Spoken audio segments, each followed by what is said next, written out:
जैसे कि आप लोग जानते ही होंगे कि रिसेंटली इंडियन नेवी ने कुछ पायरेट्स को पकड़ा है जो कि एक कार्गो शिप को चुराने की कोशिश कर रहे थे, या फिर ये लोग उस कार्गो शिप में प्रेजेंट जो क्रू मेंबर्स थे उन्हें हॉस्टेज बनाने की कोशिश कर रहे थे। ये जो कार्गो शिप थी ये एक चाइनीज कंपनी के द्वारा ऑपरेट की जा रही थी। इसके अंदर इंडियन क्रू तो थे ही, बट इसके साथ साथ इसमें दूसरे नेशनैलिटी के भी कुछ लोग थे जो कि इस पूरी शिप को ऑपरेट करते थे। और इन पायरेट्स का टारगेट ये था कि या तो इसे लूटा जाए या फिर इन लोगों को हॉस्टेज बना करके इंडिया से या फिर किसी दूसरी कंट्री से इनके बदले में पैसे मांगे जाएं। ये सोमाली पायरेट्स कैसे काम करते हैं, जनरली पूरी दुनिया में पायरेसी हिस्टोरिकली कैसे काम करती आई है, इस वीडियो के अंदर हम लोग पूरी डिटेल में जानने की कोशिश करेंगे। सो वीडियो को एंड तक आप चाहें तो देख सकते हैं। पायरेट्स ऑफ द कैरिबियन के बारे में आपने जरूर सुना होगा, एक बहुत ही सक्सेसफुल मूवी फ्रेंचाइज है। इसमें बताया गया है कि जो कैरिबियन आइलैंड्स हैं जो कि अमेरिका के कुछ टापू हैं जहां पर आपको बहुत सारे ऐसे पायरेट्स मिल सकते थे आज से 300 से 400 साल पहले। उस समय क्या हुआ था कि जो कॉलोनाइजेशन है वो कंटिन्यूअसली बढ़ रहा था और उसी बीच में कुछ ऐसी कंपनीज थी जो कि प्रॉफिट्स बनाने के लिए देशों के साथ में ट्रेड करने लगी।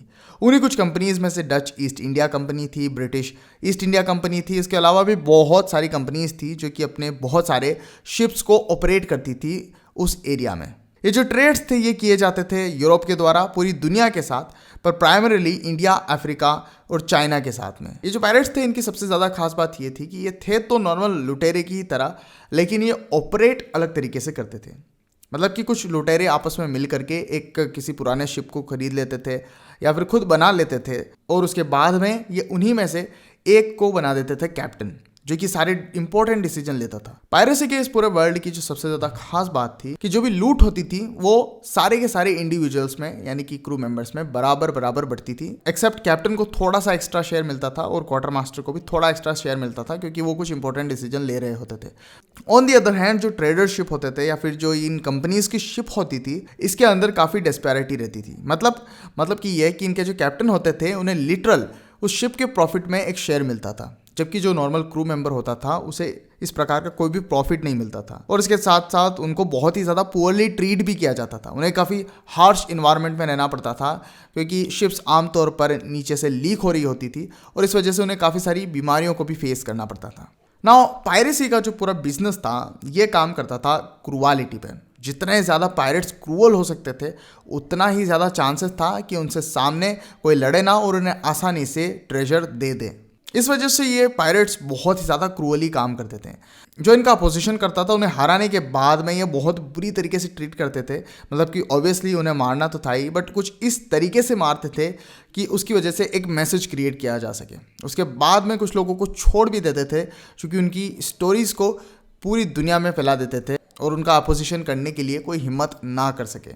ये बात उन मर्चेंट कैप्टन्स को भी पता थी कि अगर वो इन पायरेट्स के साथ में लड़ेंगे तो हो सकता है कि वो जीत जाए, बट उसकी प्रोबेबिलिटी वैसे भी काफ़ी कम थी।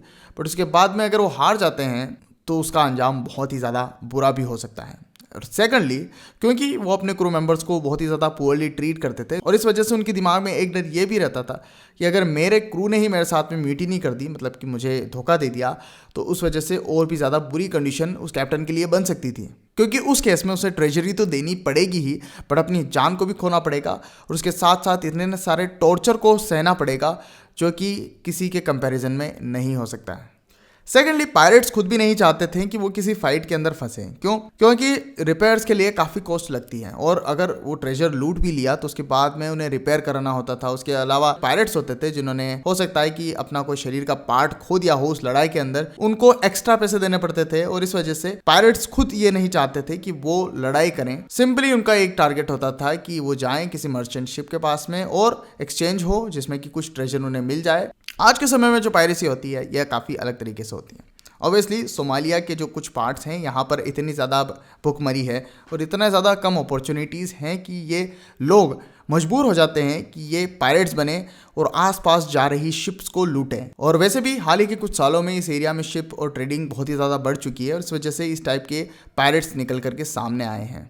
ये इस तरह की छोटी छोटी स्किफ बोट्स के ऊपर आते हैं और जनरली किसी शिप को या तो पूरे सामान को लूटने की कोशिश करते हैं, उस शिप को सोमालिया के कोस्ट पर ले जाने की कोशिश करते हैं या फिर उस शिप के क्रू मेंबर्स को और कैप्टन्स और सारे लोगों को हॉस्टेजेस बना करके रखते हैं, जिसके बाद में वो उन कंट्रीज के साथ में डिमांड कर सके पैसों की जिन कंट्रीज के वो सिटीजन हैं। पिछले कुछ सालों में इन्हें कुछ रिच इंडिविजुअल्स के साथ में फंड किया जाता था, जो कि लिटरली एक क्रू मेंबर को फंडिंग करते थे, जो कि जाकर के शिप्स को लूटते थे। उसके बाद में उस शिप से जो भी प्रॉफिट होता था वो उन बिजनेसमैन के साथ में शेयर होता था। हाल ही के सालों में इंडियन नेवी, यूएस नेवी और यूके एमटीओ की इंक्रीज्ड पेट्रोलिंग की वजह से इस एरिया में पायरेसी काफी कम हो चुकी। इससे रिलेटेड एक मूवी भी बनी है कैप्टन फिलिप्स, वो काफी इंटरेस्टिंग मूवी है जो कि आप देख सकते हैं इसी टाइप के इवेंट्स को लेकर के। फिलहाल इस वीडियो में इतना ही। Thanks for watching.